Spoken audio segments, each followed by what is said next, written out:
नमस्कार दोस्तों, स्वागत है आप सभी का आपके अपने YouTube channel study with BK दिया में। आज का जो हमारा टॉपिक रहेगा वो रैंकिंग का पार्ट 3 रहेगा।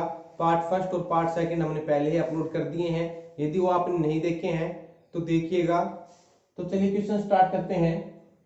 यदि किसी पंक्ति में सीमा बाएं से 14वें स्थान पे है तथा ज्योति दाएं से 17वें स्थान पे है, वह दोनों के मध्य 7 छात्र हैं, तो पंक्ति में कुल विद्यार्थियों की संख्या बतानी है। लेकिन इसमें एक कंडीशन दे रखी है, यदि ज्योति सीमा के बाईं ओर बैठी हो तो देखिए इस प्रकार के क्वेश्चन कैसे करेंगे हम। आपको क्या बोला है कि भाई सीमा है, ये सीमा हो गई बाएं से 14वें स्थान पे है, ठीक है। अब जो ज्योति है वो सीमा के बाएं ओर है, और आपको पता है कि जो भी पंक्ति होती है इसका मुख किसी और नहीं दे रखा है, जिसका मुख किस ओर होगा, उत्तर दिशा की ओर होगा, और उत्तर दिशा की ओर होगा तो सीमा का बाएं देखना है। तो सीमा का बाएं इस साइड होगा, सीमा का दाएं इस साइड होगा। आपको पता है यदि किसी भी व्यक्ति का मुख उत्तर दिशा की ओर होता है तो ये व्यक्ति का क्या होता है भाई, बाएं होता है, और ये व्यक्ति का दाएं होता है। बाएं मतलब क्या होता है, पास लेफ्ट होता है, दाएं मतलब राइट होता है, ठीक है। तो सीमा का बाएं इस ओर होगा, तो इस ओर कौन बैठी है भाई, ज्योति बैठी है। तो ये सीमा का बाएं से हो गया, ज्योति का क्या होगा, ये दाएं से, यानी इस साइड से ज्योति कौन से स्थान पे हो जाएगी, 17वें स्थान पे हो जाएगी, ठीक है।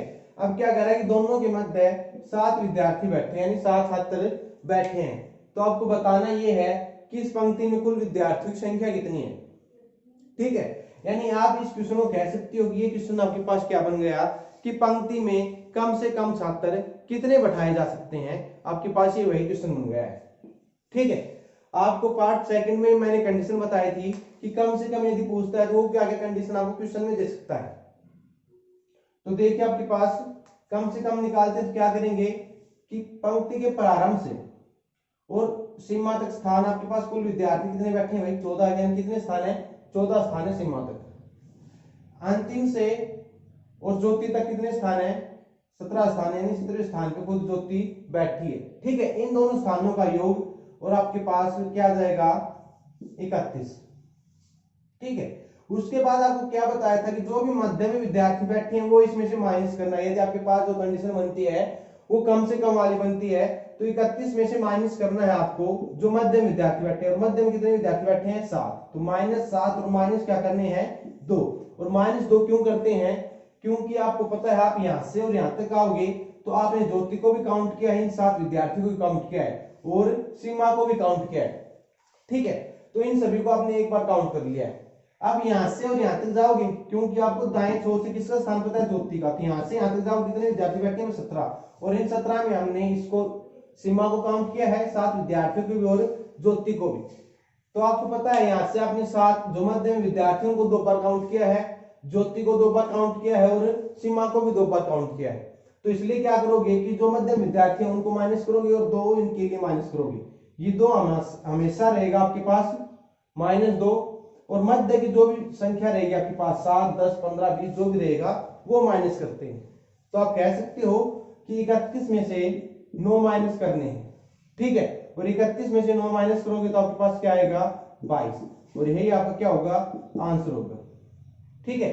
आपके पास ऑप्शन दे रखे थे 24, 22, 38 और 21, तो आपका ऑप्शन क्या हो जाएगा, बी करेक्ट हो जाएगा। क्लियर। नेक्स्ट क्वेश्चन हमारे पास, यदि किसी पंक्ति में अशोक बाएं से 8वें स्थान पर है तथा राकेश दाएं से 11वें स्थान पे है, वह दोनों के मध्य 9 छात्र हैं, तो इस पंक्ति में कम से कम कितने छात्र बैठाए जा सकते हैं। तो इस टाइप के क्वेश्चन को आपको करना कैसे है, अभी बताया था कि आपके पास ये क्या है, अशोक है, इसका 8वां स्थान है, और कम से कम वाली कंडीशन है, तो जो दूसरा व्यक्ति है वो इस साइड बैठेगा, कौन है, राकेश भाई, कौन सा स्थान है, 11वां स्थान है, और दोनों के मध्य कितने विद्यार्थी हैं, 9 विद्यार्थी हैं, ठीक है।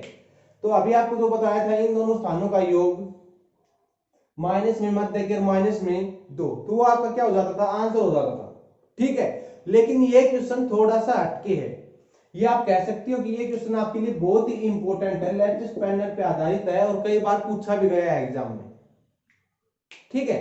तो देखिए आपका इसका जो आंसर होगा वो क्या होगा, 8 नहीं होगा भाई, आपको क्या करोगे, 11 + 8 19, 19 - 9 और -2, ठीक है। तो -11 करोगे तो आपका आंसर क्या हो जाएगा, 8। लेकिन 8 जो होगा वो इसका गलत आंसर होगा, क्लियर। आपका जो राइट आंसर होगा क्या होगा, सी एंड डी होगा, यानी ज्ञात नहीं कर पा रहे हम या ज्ञात नहीं कर सकते। अब क्यों होगा वो देखिए, क्योंकि भाई आपको क्या बोला है कि अशोक है वो इस साइड से कौन से स्थान पे है, 8वें स्थान पे है, राकेश दाएं से 11वें स्थान पे, दोनों के मध्य कितने विद्यार्थी बैठे हैं, 9 बैठे हैं। तो आपको सिर्फ ध्यान ये रखना है कि किसी भी व्यक्ति का, चाहे जिस व्यक्ति का दाएं से स्थान दे रखा हो चाहे बाएं से स्थान दे रखा हो, आपके पास जो भी स्थान दे रखा हो ना, और मध्य में जितने भी विद्यार्थी दे रखे हैं, यानी मध्य में जितने भी विद्यार्थी हैं उससे 2 प्लस होने चाहिए ये दोनों स्थान, ठीक है, 2 या 2 प्लस।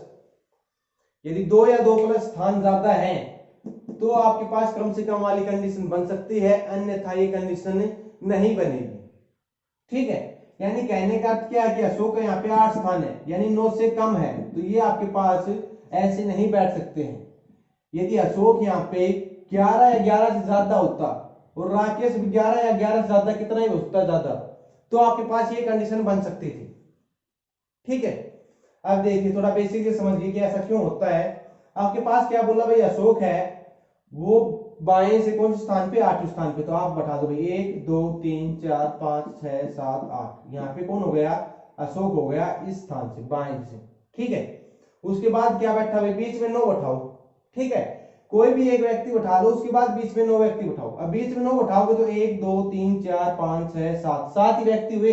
यदि इस साइड आप और ज्यादा करते हो, 8 और 9, ये 9 हो गए, ठीक है, बीच में 9 होंगे, तो राकेश यहाँ पे कहीं बैठेगा भाई, तभी तो बीच में 9 होंगे भाई। कम से कम वाली कंडीशन बनानी है तो कम से कम वाले में क्या करेंगे, आपस में क्रॉस करके बैठेंगे, और क्रॉस करके बैठेंगे तो अशोक यहाँ बैठा तो राकेश यहाँ पे बैठेगा, ठीक है। तो अब देखिए बीच में तो 9 हो गए, लेकिन राकेश का जो स्थान बोला था बाएं से, वो स्थान है। अब देखो राकेश का बाएं से स्थान कौन सा हो गया, 1 2 3 4 5 6 7 8 9 10 और 11वां हो गया है, ठीक है। समझ में आई बात भाई। तो इसलिए क्या कहते हैं कि आपके पास मध्य में जितने विद्यार्थी हैं उससे 2 अधिक होने चाहिए इन दोनों की, बाएं और दाएं से संख्या, क्लियर है। तो इसका आंसर आपके पास क्या आ जाएगा, सी एंड डी, यानी हम ज्ञात नहीं कर सकते, क्लियर। देखिए हमारे पास नेक्स्ट क्वेश्चन है, ये भी हमारे पास एक इंपॉर्टेंट क्वेश्चन है। क्वेश्चन क्या है, यदि किसी पंक्ति में अंकित बाएं से 29वें स्थान पे है तथा पंकज दाएं से 31वें स्थान पे है, वह दोनों के मध्य कुल विद्यार्थियों का 1/3 विद्यार्थी हैं, तो पंक्ति में कुल छात्रों की संख्या क्या होगी, ठीक है। तो इस प्रकार के आपके पास जब भी क्वेश्चन आए तो आपको करना कैसे है कि ये आपके पास क्या है भाई, अंकित है, ठीक है, और अंकित का कौन सा स्थान है, 29वां स्थान है। दाएं से पंकज है, इसका कौन सा स्थान है, 31वां स्थान है, और कुल विद्यार्थियों क्या है, 1/3 इन दोनों के मध्य बैठे हैं कुल विद्यार्थियों का, ठीक है। तो आप डायरेक्ट क्या कर सकते हो कि आप मानना क्या है कि आपके पास टोटल जो विद्यार्थियों की संख्या है वो क्या है, 1 है, यानी यहां से यहां तक आपके पास कितने विद्यार्थी बैठे हैं, कुल 1 विद्यार्थी बैठा है, ठीक है। अब क्या कह रहा है कि इन दोनों के मध्य कितने विद्यार्थी हैं, 1/3, तो 1 का 1/3 हो गया, यानी मध्य के स्टूडेंट आपके पास क्या आ गए भाई, 1/3। अब मध्य के स्टूडेंट 1/3 हैं, तो बाकी के स्टूडेंट क्या है भाई, भाई टोटल स्टूडेंट आपके पास 1 है, मध्य में आपके पास 1/3 है, तो 1 में से 1/3 निकालोगे तो आपके पास शेष क्या बचेगा, 2/3, यानी 2/3, और 2/3 स्टूडेंट क्या है भाई, बीच में 1/3 हो गए, तो 2/3 स्टूडेंट क्या है भाई, दोनों ओर है, यानी इस साइड और इस साइड मिला के कितने स्टूडेंट है, 2/3। तो मैं यहाँ पे लिख देता हूं, दोनों ओर क्या है आपके पास 2/3 है, ठीक है, यानी 2/3 की संख्या आपके पास दोनों ओर है, यहां से यहां तक और यहां से यहां तक, और ये संख्या आपके पास कितनी है भाई, 29 प्लस 31 यानी 60। तो आप कह सकते हो कि आपके पास 2/3 की वैल्यू क्या आ गई, 60। अब 2/3 की वैल्यू 60 आई है, तो 1 की वैल्यू क्या आई आपके पास, ठीक है। तो आपके पास 60 इस साइड लेके आओगे भाई, तो आपके पास सॉरी 2/3 को आप इस साइड लेके जाओगे, तो 2 इस साइड क्या है मल्टीप्लाई में, ये क्या है डिवाइड में, तो ये अपोजिट हो जाएंगे, तो ये डिवाइड में चला जाएगा, ये किसमें चला जाएगा, मल्टीप्लाई में, तो मल्टीप्लाई में 3 और बटे 2 से काटोगे, ये क्या गया 30, और 30 को 3 से मल्टीप्लाई करोगे तो 90, ये किसके बराबर आया है 1, यानी 1 यूनिट की वैल्यू क्या आई है 90, और 1 आपने क्या माना था, कुल विद्यार्थियों की संख्या मानी थी, तो आपके पास टोटल विद्यार्थियों की संख्या क्या आ गई 90, ठीक है। तो कुल विद्यार्थी आपके पास पूछे हैं तो आपका आंसर क्या हो जाएगा 90। यदि आपके पास पूछे ना कि मध्य में कितने विद्यार्थी बैठे हैं, तो मध्य में जितने विद्यार्थी बैठे भाई 1/3, कुल का 1/3, तो कुल आपके पास कितने हैं 90, और 90 का 1/3 90/3, तो आपके पास क्या गया 30। क्लियर है। तो इसमें आपके पास क्वेश्चन क्या क्या पूछे जा सकते हैं, एक पूछा जा सकता है टोटल विद्यार्थियों की संख्या, सबसे ज्यादा यही पूछा जाता है, तो आपके पास आ गया 90, दोनों की मध्य है 30। ठीक है, आप पूछ सकता है कि अंकित का दाएं स्थान, तो आपके पास अंकित का एक स्थान पता है, कुल विद्यार्थियों की संख्या पता है, पार्ट फर्स्ट में बहुत बेसिक से बताया था, निकाल सकते हो, नहीं देखा है तो वहां से आप देख लीजिए, डिस्क्रिप्शन में आपके पास लिंक मिल जाएगा। ठीक है, और पंकज का बाएं से स्थान पूछ सकता है तो वो भी आप निकाल सकते हो। ठीक है, अब ये तो आपके पास था बेसिक तरीका। ठीक है, अब इसके शॉर्ट ट्रिक की बात यदि हम करें,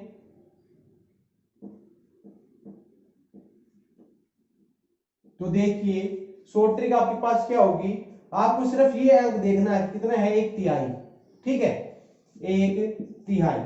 ठीक है, अब इसमें मानना क्या है, जो नीचे वाला नंबर है यानी 3 है उसको मानना है टोटल विद्यार्थी, और ऊपर वाला है उसको मानना है कि मध्य में विद्यार्थी है वो, यानी 3 आपके पास टोटल है, मध्य में कितने बैठे हैं 1, टोटल आपके पास 3 मध्य में 1, तो बाकी के दोनों और कितने बच गए 3 - 1 2, और 2 की वैल्यू क्या दे रखी है भाई 29 + 31 यानी 60, 2 बरोबर 60 के, तो 1 बरोबर किसके हो गया 30 के, 2 बरोबर 60 1 बरोबर 30, तो मध्य में पूछे तो 1 की वैल्यू क्या आ गई 30, 3 की वैल्यू पूछे तो 1 बरोबर 30, तो 3 की वैल्यू 90, तो ये आपका डायरेक्ट आंसर हो गया। चाहे मध्य में कितने भी हो, 2/5 1/6 1/18 जो भी हो, आपके पास जो नीचे वाला रहेगा वो टोटल विद्यार्थियों की संख्या, ऊपर वाला जो रहेगा वो मध्य में। क्लियर, तो इसका राइट आंसर हो जाएगा आपके पास 90, क्योंकि आपके पास इसमें टोटल विद्यार्थियों की संख्या पूछी थी। क्लियर, तो इस प्रकार का जो भी क्वेश्चन आएगा वो आप डायरेक्ट कर सकते हो। देखिए हमारे पास नेक्स्ट क्वेश्चन है जो आपको कमेंट करके बताना है कि इसका आंसर क्या आएगा, तो ये आपका होमवर्क है, अभी जो करवाया था वो सेम क्वेश्चन है। ठीक है, क्वेश्चन है किसी पंक्ति में मोहन बाएं से 22वें स्थान पे है तथा सोहन दाएं से 18वें स्थान पे है, वह दोनों के मध्य कुल विद्यार्थियों का 3/5 हो, तो कुल विद्यार्थियों की संख्या ज्ञात कीजिए। पहला क्वेश्चन ये पूछा है इसमें। दूसरा क्वेश्चन पूछा है कि सोहन का बाएं से स्थान क्या होगा, तो ये दोनों क्वेश्चनों के आंसर आपको कमेंट बॉक्स में कमेंट करके बताने हैं कि इनका आंसर क्या आएगा। देखिए नेक्स्ट क्वेश्चन हमारे पास जो बहुत इंपॉर्टेंट है रैंकिंग टॉपिक में, आपके पास दे रखा है यदि लड़कों की पंक्ति में प्रदीप बाएं से 20वें स्थान पे है तथा दाएं से 34वें स्थान पे है, लड़कों की पंक्ति की बात हो रही है, आगे बात हो रही है लड़कियों की पंक्ति में, यानी अंजू लड़कियों की पंक्ति में दाएं से 27वें स्थान पे है तथा बाएं से 9वें स्थान पे है। अब बात हो रही है कुल छात्रों की, यानी कुल छात्रों में प्रदीप बाएं से 33वें स्थान पे तथा अंजू बाएं से 22वें स्थान पे है, और 4 क्वेश्चन आपसे पूछे हैं कि कुल लड़कों की संख्या क्या होगी, कुल लड़कियों की संख्या क्या होगी, टोटल जो क्लास में ओवरऑल बच्चे हैं उनकी संख्या क्या होगी, और आपके पास अंजू और प्रदीप के मध्य सबसे इंपॉर्टेंट क्वेश्चन है फोर्थ, अंजू और प्रदीप के मध्य कितने तो लड़के हैं और कितने ही लड़कियां हैं, ये क्वेश्चन सबसे इंपॉर्टेंट है। क्वेश्चन और भी बन सकता था, जैसे पूछ ले कि कुल छात्रों में प्रदीप का दाएं से स्थान व अंजू का दाएं से स्थान। ठीक है, तो देखिए आपके पास कुल लड़कों की संख्या ज्ञात करते हैं, तो आपके पास प्रदीप के दोनों स्थान दे रखे हैं, यहां से आपके पास कुल लड़कों की संख्या आ जाएगी। प्रदीप बाएं से तो 20वां है और दाएं से कौन सा 34वां, डायरेक्ट करना, आपको डायग्राम बनाने की जरूरत नहीं है। ठीक है, दोनों स्थानों का योग और माइनस क्या करना है 1, दोनों स्थानों का योग क्या होगा 54 - 1 53, तो टोटल बॉयज आपके पास आ चुके हैं भाई 53। ठीक है, अब यहां से निकालो टोटल गर्ल्स, गर्ल्स में अंजू का स्थान पता है कि अंजू बाएं से तो 9वीं है भाई और दाएं से कौन सी है 27वीं है, दोनों स्थानों का योग -1, यहां से आपके पास टोटल गर्ल्स आ जाएंगी, कर लो भाई 9 7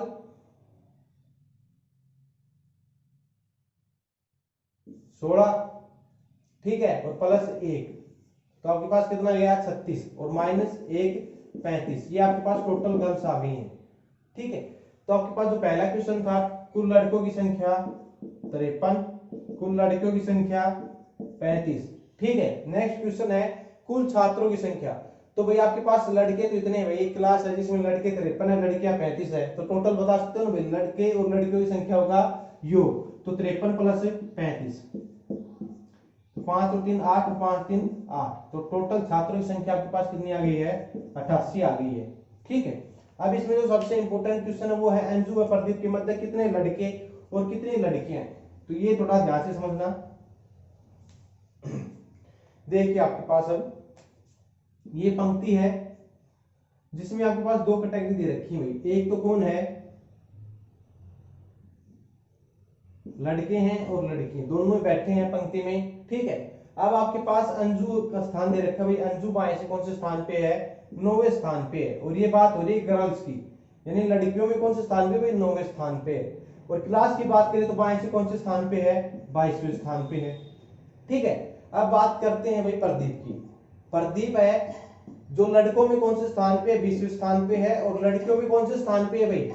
सॉरी, लड़कों में 20वें स्थान पे और क्लास में 33वें स्थान पे। ठीक है, अब देखिए भाई अंजू और प्रदीप के मध्य की बात हो रही है, तो इनके मध्य कितने विद्यार्थी बैठे हैं? भाई 9 पे ये, 22 पे ये बैठा है और 33 पे ये बैठा है। तो दोनों के मध्य कितने लड़के और लड़कियां बैठी हैं? यानी कुल छात्र कितने बैठे हैं आपके पास? तो देखो 22 से 33 पे जाओगे कितने हो गए आपके पास टोटल? अब ये मत देखना भाई 22 से 33 पे जाओगे तो 11, लेकिन मध्य की बात हो रही है तो 10 मिलेंगे आपको। जो भी आपके पास जितनी भी संख्या आप ऐड करते हो उससे एक कम क्या होता है? मध्य में होता है। चाहे गिन के देख लो, 22 पे कौन बैठे? अंजू। 23 24 25 26 27 28 29 30 31 32 और 33। 33 पे कौन बैठ गया? प्रदीप बैठ गया। लेकिन मध्य की बात हो रही तो प्रदीप काउंट नहीं होगा, तो 9 तो ये हो गए, कौन हो गया? 10। तो मध्य में कितने बैठे हैं? 10 बैठे हैं। अब इन 10 में ये बताना कि कितने लड़के कितने लड़के हैं। तो उसके लिए आपको क्या करना पड़ेगा? यहाँ पे कौन है भाई? अंजू। अंजू क्या है? लड़की है। तो लड़की कौन से स्थान पे है? 9वें स्थान पे है। तो यहाँ से आपको क्या पता चला कि इससे आगे गर्ल्स, यानी अंजू से पहले गर्ल्स कितनी बैठी है भाई? 8 बैठी है। ठीक है, और अंजू का क्लास में स्थान कौन सा है? 22वां है। और 22वां स्थान है जिसमें क्या पता है कि 8 लड़कियां बैठी हैं। टोटल कितनी बैठी है इसके आगे? 22वां स्थान है तो 21 टोटल लड़के और लड़कियां बैठी हैं, जिसमें से 8 आपके पास क्या है? गर्ल्स हैं। तो बाकी बच गए वो कौन है भाई? बॉयज है। तो 21 में से 8 बता दो कितने बचेंगे भाई? 13। तो 13 क्या आपके पास है? लड़के हैं। ठीक है, यानी अंजू का क्लास में यदि स्थान पूछे, क्वेश्चन ये भी बन सकता है कि बताइए अंजू के आगे क्लास में कितने लड़के और कितनी लड़कियां हैं। तो आपका आंसर हो जाएगा कि अंजू के आगे क्लास में 8 लड़कियां और 13 क्या हैं? लड़के हैं। ठीक है, अब उसके बाद यहाँ पे कौन बैठा है? प्रदीप। प्रदीप क्या है? लड़का है। और लड़का है तो लड़के से देखो भाई, प्रदीप के आगे लड़के कितने होने चाहिए? यहां से यहां तक देखो, प्रदीप का लड़कों में 20 स्थान है, तो प्रदीप के आगे जो बॉयज है वो कितने होने चाहिए थे? 19 होने चाहिए थे। अब 19 होने चाहिए थे, 20 पे कौन है? स्वयं प्रदीप बैठा है। तो 13 लड़के यहाँ पे बैठ चुके हैं। ठीक है, बाकी जो लड़के होंगे वो यहीं बैठेंगे क्योंकि 20 स्थान क्या है? प्रदीप का है। तो बाकी कौन बच गए? कितने बच गए भाई? 13 में 6। तो बॉयज कितने बच गए? 6। और ये बॉयज 6 कहां बैठे भाई? अंजू है प्रदीप के मध्य बैठे हैं। ठीक है, अब 6 तो लड़के हो गए, बच गए कितने भाई? टोटल 10 बैठे हैं जिसमें 6 लड़के हैं, तो बाकी बच गई वो कौन होंगी? लड़कियां ही होंगी। तो गर्ल्स कितनी हो गई? 4। तो ये आपका जो फोर्थ क्वेश्चन था उसका आंसर हो गया प्रदीप व अंजू, या अंजू व प्रदीप के मध्य कितने लड़के और कितनी लड़कियां बैठी हैं? तो 6 लड़के और 4 लड़कियां बैठी हैं। ठीक है, आपसे ये भी पूछ सकता है कि बताइए प्रदीप से पहले कितने लड़के व कितनी लड़कियां हैं। तो आपके पास देखो प्रदीप से पहले की बात हो रही है तो 8 लड़कियां ये हो गई, 4 लड़कियां ये हो गई, 8 और 4 12। देखो इन 8 में ना ही अंजू काउंट है ना इन 4 में अंजू काउंट है, तो 12 प्लस 1 अंजू 13, तो 13 तो लड़कियां हो गई। प्रदीप से पहले लड़के की बात कर रही है तो 13 लड़कियां व लड़के कितने भाई? 19। ठीक है, और प्रदीप के बाद की बात करें तो प्रदीप के बाद भी आप बता सकते हो। देखो प्रदीप के बाद की बात कर रहा है तो प्रदीप तक लड़के कितने हो गए? 20 हो गए। टोटल लड़के कितने हैं? 53। तो 53 में से 20 माइनस कर दो तो वो तो आपके पास क्या आ जाएंगे? लड़के आ जाएंगे। माइनस कर दो भाई 3, और यहां से क्या बचा? 3। तो प्रदीप के पीछे लड़के कितने हैं? 33। और लड़कियां कितनी है? तो लड़कियां यहां तक कितनी हो चुकी हैं भाई? 13। ठीक है, तो लड़कियां टोटल कितनी है? 35। 13 लड़की यहां तक हो चुकी हैं तो 13 माइनस कर दो, 2 और 2 22। तो प्रदीप के पीछे लड़के बैठे हैं 33, लड़कियां बैठी हैं 22। जो भी क्वेश्चन पूछे वो बता सकते हो। अंजू के पीछे कितने लड़के कितनी लड़कियां हैं तो भी आप बता सकते हो। ठीक है, तो ये क्वेश्चन भी मैं आपको होमवर्क में देता हूं, आपको बताना है कि अंजू के पीछे, ठीक है, क्वेश्चन मैं लिख देता हूं यहाँ पे, कमेंट करके बताना है। होमवर्क आपके पास 2 क्वेश्चन हो गए आज के। अंजू के पीछे कितने लड़के व कितनी लड़कियां हैं, ठीक है। रैंकिंग के जो भी हमारे क्वेश्चन बनते थे, जो भी हमारे पास टाइप थी, वो सारी कवर हो चुकी हैं। अब ऑर्डर से जो क्वेश्चन बनते हैं वो एक बार देख लीजिए। तो आपके पास पहला क्वेश्चन है ऑर्डर से, क्वेश्चन आपको स्क्रीन पे दिखाई दे रहा होगा कि एक आम का वृक्ष उतना ही लंबा है जितना लंबा एक नारियल का वृक्ष है, एक केले का वृक्ष खजूर के वृक्ष से छोटा है, एक अमरूद का वृक्ष केले के वृक्ष से छोटा है लेकिन आम के वृक्ष से लंबा है, बताइए इनमें से सबसे लंबा वृक्ष कौन सा है। तो देखिए इस क्वेश्चन को करते हैं। आपके पास सबसे पहले क्या कह रहा है कि एक आम का वृक्ष उतना ही लंबा है जितना कि नारियल का वृक्ष है। तो आपके पास यहां से क्या गया कि भाई आम का जो वृक्ष है वो किसके बराबर हो गया, नारियल के बराबर हो गया, क्योंकि आम का जो वृक्ष है वो किसके बराबर है, नारियल के वृक्ष के बराबर है, ठीक है। उसके बाद क्या कह रहा है कि केले का वृक्ष है जो खजूर के वृक्ष से छोटा है। अब देखो आम और नारियल से दोनों अलग है, इनका रिलेशन केले और खजूर से नहीं दे रखा है, तो आप साइड में लिख लीजिएगा कि केले का जो वृक्ष है वो किससे छोटा है, भाई खजूर से छोटा है, ठीक है। उसके बाद क्या बोल रहा है, उसके बाद इसने बोला कि एक अमरूद का वृक्ष केले के वृक्ष से छोटा है, यानी अमरूद का जो वृक्ष है वो केले से भी छोटा है, तो खजूर से भी छोटा होगा, तो यहाँ पे कौन आ गया, अमरूद का वृक्ष आ गया, ठीक है। उसके बाद क्या बोल रहा है कि एक अमरूद का वृक्ष केले के वृक्ष से छोटा है लेकिन आम के वृक्ष से लंबा है। ये अमरूद के और आम का बीच में संबंध दे रखा है, अमरूद का और केले से संबंध दे रखा है कि अमरूद का जो वृक्ष है वो केले से तो क्या है, छोटा है, और बड़ा किससे है, आम से, तो आम का जो वृक्ष होगा वो किसके नीचे आ जाएगा, अमरूद के नीचे आ जाएगा, और ये दोनों बराबर है तो ये भी इसके साथ आ जाएगा, तो नारियल पे यहाँ पे आ जाएगा। तो इस क्वेश्चन में आपसे पूछा था कि बताइए सबसे लंबा जो वृक्ष है वो किसका है। तो आपके पास ऑप्शन दे रखे हैं, ए ऑप्शन है खजूर, बी ऑप्शन है अमरूद, सी केला, डी आम, और ऑप्शन फिफ्थ है ई है, इनमें से कोई नहीं। तो आपके पास ए ऑप्शन हो जाएगा कि खजूर सबसे लंबा वृक्ष है, ठीक है। तो इस टाइप के क्वेश्चन आपके पास जो भी आते हैं एक बार आपको पढ़ना है, उसके बाद आपके पास जो भी रिलेशन है वो लिखते हुए चलना है। यदि दो के बीच में आपके पास रिलेशन नहीं दे रखा है तो आप उसको साइड में लिख लीजिएगा, ये नहीं कि उसको छोड़ दो, ठीक है, क्योंकि छोड़ दो तो फिर आपको क्वेश्चन दोबारा से पढ़ना पड़ेगा, क्लियर। तो इसका आंसर क्या हो जाएगा, खजूर ऑप्शन ए करेक्ट आंसर हो जाएगा। नेक्स्ट क्वेश्चन है हमारे पास ऑर्डर का ही, क्वेश्चन आपके पास स्क्रीन पे है, पी क्यू आर एस 4 पुरुष हैं, तो इनके आपको दो चीजों के अकॉर्डिंग दे रखी है। एक तो आपको आयु के अकॉर्डिंग बताना है, आपको अवरोही क्रम में बताना है आयु के अकॉर्डिंग, और धन के अकॉर्डिंग, यानी कौन सबसे अधिक धनवान है और कौन सबसे अधिक आयु का है, ठीक है। आरोही क्रम के अकॉर्डिंग बताना है आपको।